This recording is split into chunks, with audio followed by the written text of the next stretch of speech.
Now Sri Ravi Prakash Verma. Ravi धन्यवाद Prakash Verma. आदरणीय सभापति महोदय।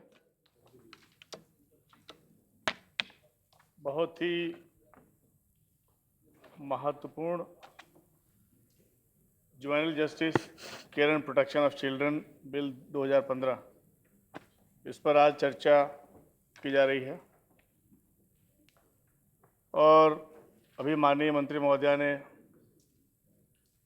इस बात का उल्लेख किया कि किन कारणों से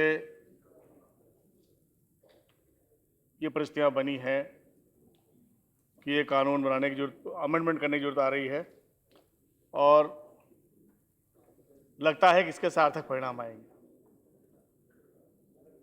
माननीय उपसभापति महोदय, 2012 की एक बहुत ही दुर्भाग्यपूर्ण घटना घटी जिसने पूरे हिंदुस्तान को पूरी दुनिया में कलंकित करने का काम किया। आज 2015 है। उस मामले में कुछ गुनहगारों को फांसी हुई, एक गुनहगार आत्महत्या करके मर गया और एक गुनहगार जो उम्र में छोटा था, आज वो अदालत ने उसको छोड़ दिया है। और इस बात को लेके पूरे हिंदुस्तान में बड़ा कमोशन, बहुत हलचल। अभी माननीय आज़ाद साहब बता रहे थे, कुछ लोग इधर खड़े हैं, कुछ लोग उधर खड़े हैं और एक माहौल बन रहा है। लेकिन सर, मुझे ये लगता है ये एक ऐसा अवसर था जो बहुत जिम्मेदारी के साथ में, अपनी जिम्मेदारी को समझते हुए पूरे हिंदुस्तान को ये चर्चा करना चाहिए, सोचना चाहिए था कि आखिर ऐसा कैसे हो रहा है कि हमारे बच्चे खराब हो रहे हैं और अपराध ही नहीं, ऐसे दुर्धर्ष अपराधी बन रहे हैं जिसका दूसरा कोई तोड़ नहीं मिलता। सर, मुझे एक बात खास तौर पे बतानी है कि मीडिया का एक खास रोल है कि मीडिया रिपोर्ट करता है और जनता को बताने का काम करता है। लेकिन थोड़ा सा ये अजीब बात लग रही है कि आज इस कानून के परिप्रेक्ष्य में जो बातें चल रही हैं, मीडिया सिर्फ एक घटना विशेष को ही केंद्रित किए हुए है, जबकि पूरे हिंदुस्तान में ऐसी घटनाएं रोज घटती हैं। आखिर क्या बात है? जो बच्चे हमारे स्कूलों में होने चाहिए थे, जिनको बढ़िया पेरेंटिंग मिलनी चाहिए थी, जहां तक मेरी जानकारी है, जो परिस्थितियां हिंदुस्तान में चल रही हैं, एक एक रोटी के लिए, सिर्फ एक रोटी के लिए लाखों नहीं करोड़ों की तादाद में ऐसे बच्चे हैं जो मौत से बदतर जिंदगी जीने को विवश हैं। मीडिया उनको नहीं देख पाता। हमारे इलेक्ट्रॉनिक मीडिया और हमारे प्रिंट मीडिया के लोग कैसे इन चीजों को नजरअंदाज कर सकते हैं? आज पूरे हिंदुस्तान के अंदर बहुत बड़ी तादाद में जो संगठित क्षेत्र के अपराधी, वो बच्चों को टूल बना रहे हैं। कैसे मीडिया इसको नजरअंदाज कर सकता है? 2008 में NN वोहरा डिप्टी सेक्रेटरी थे गृह मंत्रालय में, उन्होंने संगठित अपराधों पर एक रिपोर्ट रखी थी संसद में। आज तक संसद में उस पर बहस नहीं हुई। मीडिया कैसे इस बात को नजरअंदाज कर सकता है? कुछ हमारे चारों तरफ घट रहा है जिसको हम लोग निश्चित रूप से प्रयास करके छुपाए हुए हैं, और आज जब उसके परिणाम सामने आ रहे हैं तो किसी एक बिंदु पर ध्यान केंद्रित करके सबका ध्यान वहीं लगाया जा रहा है, जिससे कि बाकी सारी चीजें पीछे छूट रही। मैं बहुत सी बातों से मंत्री महोदय सहमत हूं, लेकिन पीस मील रेमेडी काम नहीं आएगी। क्या आपको लगता है कि जितने कानून आप सख्त से सख्त बना देंगे उसे समझ जाएगा? मुझे नहीं लगता। आपने बहुत से दूसरे कानून भी बहुत सख्त बनाए हैं, स्पेशल एक्ट बनाए हैं, क्या रुक गया? और जिन बच्चों के बाबत आपको लग रहा है कि हम बहुत सख्त कानून बना रहे हैं, उनको तो पता भी नहीं है, वो किसी के संरक्षण में है, किसी अपराधी के दबाव में है, उसके प्रभाव में है। उन्हें पता भी नहीं है कि हमारे साथ क्या होने वाला है और हम ये क्या कर रहे हैं। मेरे पास जानकारी है, नॉर्थ ईस्ट में और झारखंड में और बहुत से इलाकों में नन्हे नन्हे बच्चों को लोग पकड़ लाते हैं गांव से, उनको बंदूक थमा देते हैं, उनको लाल झंडा थमा रहे हैं, उनको लड़ाका बना रहे हैं। और ये प्रोसेस खाली यही नहीं, पूरी दुनिया में चल रहा। अगर हम समझे कि खाली कानून बना करके और बहुत सख्त कानून बना करके समाधान निकल आएगा, तो मुझे लगता है ये समझदारी की बात नहीं है और पीस मील में समाधान नहीं निकल सकते। लोकसभा ने संशोधन पास किए हैं। 16 ये जो रिहेबिलिटेशन की उम्र है, ट्रायल की उम्र है, 18 से 16 साल की गई है। माननीय मंत्री महोदया बता रही थी कि परिस्थितियां ऐसी बन चुकी हैं जिनसे बच के निकलना मुश्किल है। लेकिन उसके बाद में भी मैं कहना चाहता हूं कि आप बच्चों को रिहेबिलिटेशन सेंटर भेजेंगे, आप जुवेनाइल जस्टिस बोर्ड के हवाले करेंगे। और ये बात अभी चर्चा करी, ये बात रखी गई सामने कि आज जुवेनाइल जस्टिस बोर्ड की स्थिति क्या है।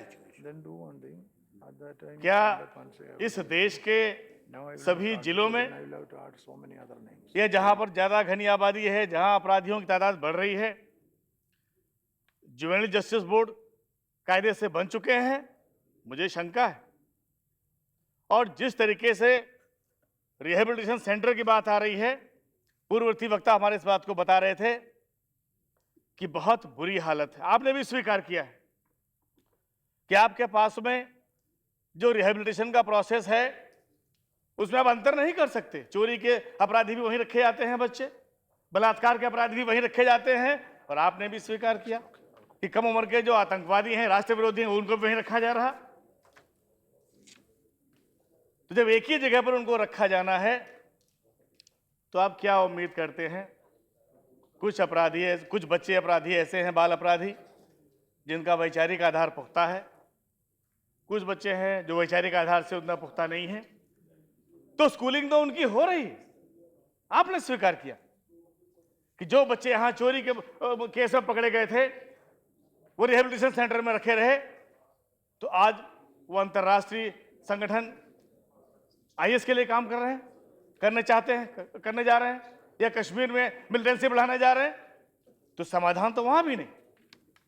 मुझे लगता है कि जुवेनाइल जस्टिस बोर्ड और ये जो रिफॉर्म सेंटर्स जो आपके बनाए जा रहे हैं, इनके लिए जो प्रावधान होने चाहिए वो प्रावधान मुझे पर्याप्त दिखाई पड़ नहीं रहे। और सबसे बड़ी बात मैं फिर कहता हूं बार बार कि जिन बच्चों को स्कूल में होना चाहिए था, जिन बच्चों को अच्छी पेरेंटिंग मिलनी चाहिए थी, जिन बच्चों को सही मार्गदर्शन मिलना चाहिए था, आज वो बच्चे अपराधियों के हाथ में पहुंच कैसे रहे, दिखाई नहीं पड़ता। दिल्ली शहर के अंदर 50,000 बच्चा मारा मारे घूम रहा। हर चौराहे पर आपको खड़े मिल जाएंगे, उनकी एक रोटी का ठिकाना नहीं, उनको कोई देखने वाला नहीं। कैसे वो जी रहे हैं, कैसे उनकी जिंदगी गुजर हो रही। और निश्चित रूप से वन मोर पर्सन, आपके पार्टी ने एक और स्पीकर की। सर मैं जल्दी क्लोज कर दे रहा हूं, बहुत लंबा नहीं बोलूंगा, लेकिन ये बहुत महत्वपूर्ण बात है, मैं सरकार का ध्यान खींचना चाहता हूं। इसलिए बहुत स्पीकर पीस मील रेमेडी काम नहीं करेगी। बहुत स्पीकर से number of speakers are there. I have to give sir मैं केवल इतना सरकार को आगाह करना चाहता हूं, कम हो जाए तो दूसरा नहीं बोलेगा। Let him speak. अगर second speaker will not speak if Okay, then I agree. So second speaker is Chaudhary Manur Salim. He is not speaking. Okay, fine. Then you can take your full time. Sir मैं बहुत जरूरी बात आपके माध्यम से सरकार तक पहुंचाना चाहता हूं कि जहां शुरुआत होनी चाहिए वहां शुरुआत नहीं हो रही। बार बार इसी सदन में कहा गया, लोकसभा में भी कहा गया। माननीय अटल बिहारी वाजपेयी जी ने जब प्रधानमंत्री थे तो शिक्षा के अधिकार को लेकर के संविधान संशोधन कराया था। हर गांव में, हर शहर में नेबरहुड स्कूल बनना चाहिए था, जहां पर सभी परिवारों के बच्चे शुरुआत वहां से करते। जिन बच्चों के दिल में आग लगी हुई है, उनको पड़ोसी की बड़ी गाड़ी बुरी लगती है, जिस बच्चे को पड़ोसी का बड़ा मकान बुरा लगता है, आप उनके लिए सख्त कानून बनाना चाहते हैं। उन बच्चों को आप अच्छी जिंदगी नहीं देना चाहते, उन बच्चों को आप अच्छी पहचान नहीं देना चाहते। आपकी नीयत में खोट है। मैं साफ साफ कह देना चाहता हूं कि अगर बच्चे उपेक्षित रहेंगे, अगर बच्चे शोषण का शिकार होंगे, तो ये मुल्क कभी तरक्की नहीं कर पाएगा। और ये तो छोटे अपराधी आपको दिखाई पड़ रहे हैं, इन्हीं में से आपको ऐसे लोग मिलेंगे जो इस पूरी दुनिया को हिला के फेंक देंगे। आप पीसमिल समाधान करना चाहते हैं, आप शुरुआत करिए, आप शुरुआत करिए। माननीय अटल जी ने शुरुआत की थी, संविधान संशोधन किया था। हिंदुस्तान के अंदर एक ऐसा कॉमन एजुकेशन सिस्टम होना चाहिए था जहां कोई पक्षपात ना हो, हिंदुस्तान के बच्चों के साथ में कोई भेदभाव ना हो। आज गरीबी के कारण यह है कि म्यूनिसिपैलिटी के स्कूलों में बच्चे पढ़ रहे हैं, और जो पैसे वाले घरों के बच्चे हैं वो इंटरनेशनल कॉन्वेंट में पढ़ रहे हैं। कर दिया। तो क्या बनाना चाहते हैं आप?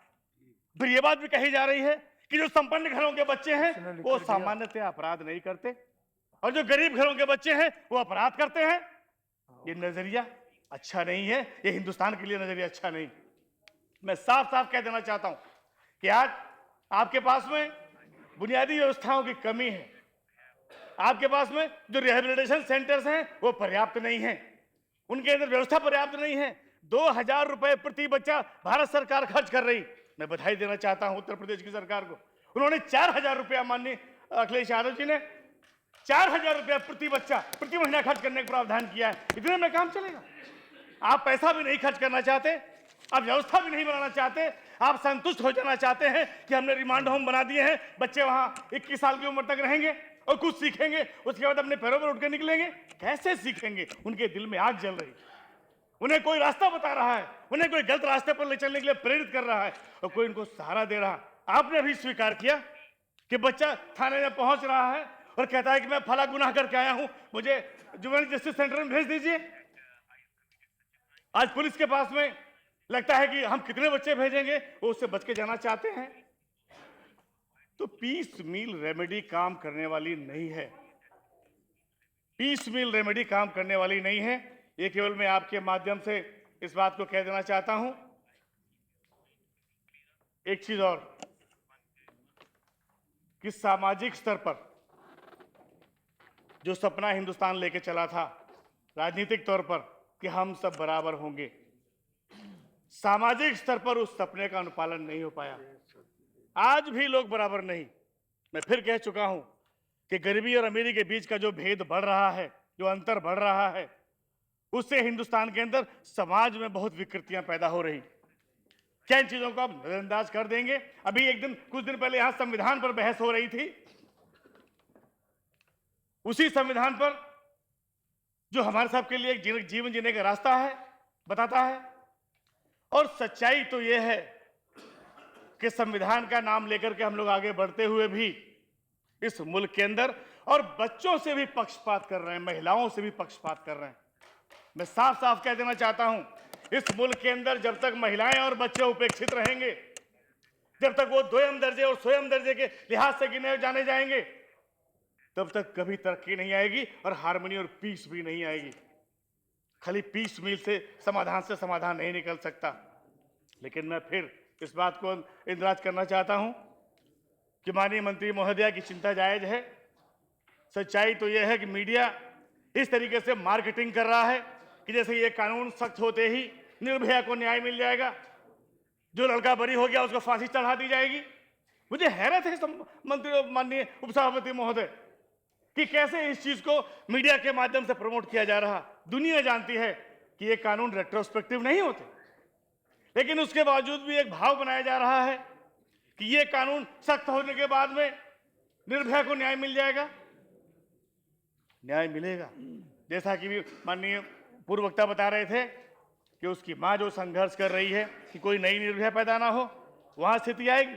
लेकिन जिस तरीके से माहौल को बनाया जा रहा है, एक पॉइंटेड अप्रोच लेकर के माहौल को विकसित किया जा रहा है, मुझे नहीं लगता कि उसके अंदर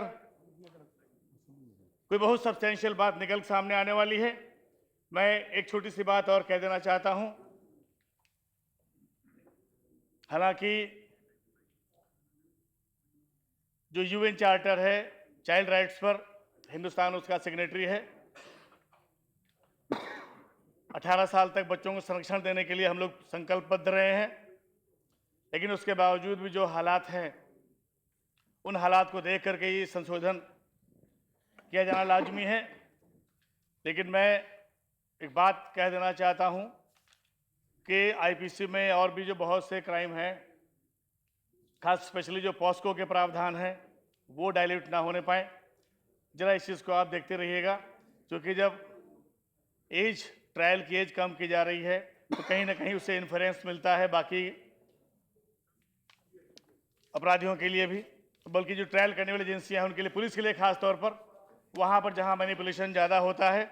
इन चीज़ों को गौर रखते हुए आप इस कानून पर आगे बढ़िएगा, और मैं उम्मीद करता हूं, वाकई में उम्मीद करता हूं कि आने वाले समय में आपकी मंशा कामयाब हो और यहाँ पर कोई दूसरी निर्भया पैदा ना हो। धन्यवाद। Thank you. Thank you very much.